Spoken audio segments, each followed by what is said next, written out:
आप लोगों ने पार्टी के स्तर पर भी इस मसले पर विचार किया होगा, क्योंकि यह राजनीतिक तौर पर भी बहुत संवेदनशील मुद्दा है। जैसे मैंने आरंभ में कहा कि शिक्षा मित्रों की उपेक्षा करके राजनीति मुश्किल है, और शासन के स्तर पर भी विचार हुआ होगा। क्या विकल्प समझ आते हैं? सुप्रीम कोर्ट का मान भी रह जाए, हमारे शिक्षा मित्रों को राहत भी मिल जाए, क्या रास्ते हो सकते हैं? देखिए अमिताभ जी, ये एक बहुत ही जटिल विषय है, और जहां तक हमारे जो शिक्षा मित्र यहां बैठे हुए हैं या हमारे सुनील साजन जी ने कहा, सरकार संवेदनशील नहीं होती तो 10,000 का भी मानदेय क्यों फिक्स करती? सुप्रीम कोर्ट ने तो कह दिया था कि खत्म कर दीजिए, बर्खास्त कर दीजिए। लेकिन ये जो लोग मन में, ये हमारे समाजवादी पार्टी के साथी जो मन में बैठे हुए कि सरकार सब कुछ कर सकती है, तो आपको बताऊं कि एक अध्यादेश यह भी लेकर आए थे। सुप्रीम कोर्ट ने कहा कि सबके सरकारी बंगले खाली होने चाहिए।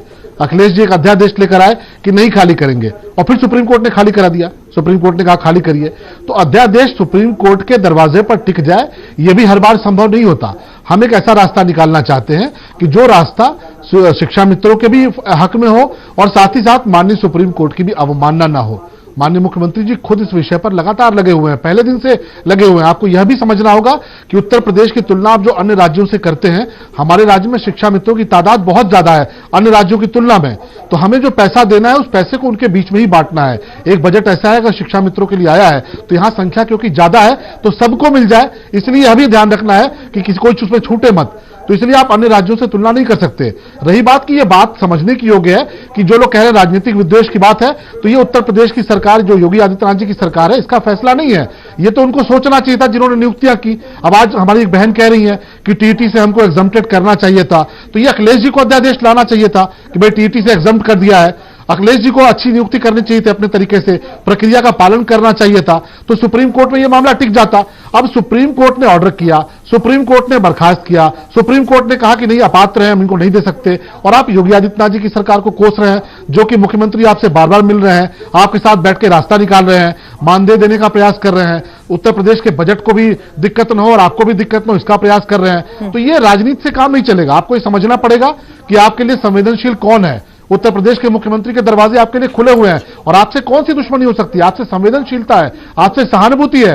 लेकिन यह भी समझिए कि उत्तर प्रदेश यहां का सबसे बड़ा राज्य है देश का, और आपकी संख्या और राज्यों के शिक्षा मित्रों से कहीं ज्यादा है। अमिताभ जी, शर्ममणि, चूंकि अमिताभ जी वक्त हमारे पास कम है, लेकिन शर्ममणि जी बोल रहे हैं उसके अनुसार वो ये कह रहे हैं कि अब मुख्यमंत्री इस और ध्यान दे रहे हैं, लेकिन लगता नहीं है कि बहुत देर बाद ध्यान दिया जा रहा है, जो कि मामला बहुत ही गंभीर विषय था, इस पर बहुत पहले ध्यान देने की जरूरत थी। बहरहाल वक्त हमारे पास चूंकि कम है, अमिताभ जी आपकी संपादकीय टिप्पणी का यहां पर इंतजार।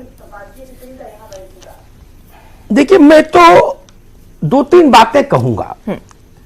शिक्षा मित्रों पर कई बार चर्चा हो चुकी, उन्हीं बातों का दोहराव जी जरूरी नहीं और उपयोगी भी नहीं होगा। 2-3 चीजें मैं कहता हूं,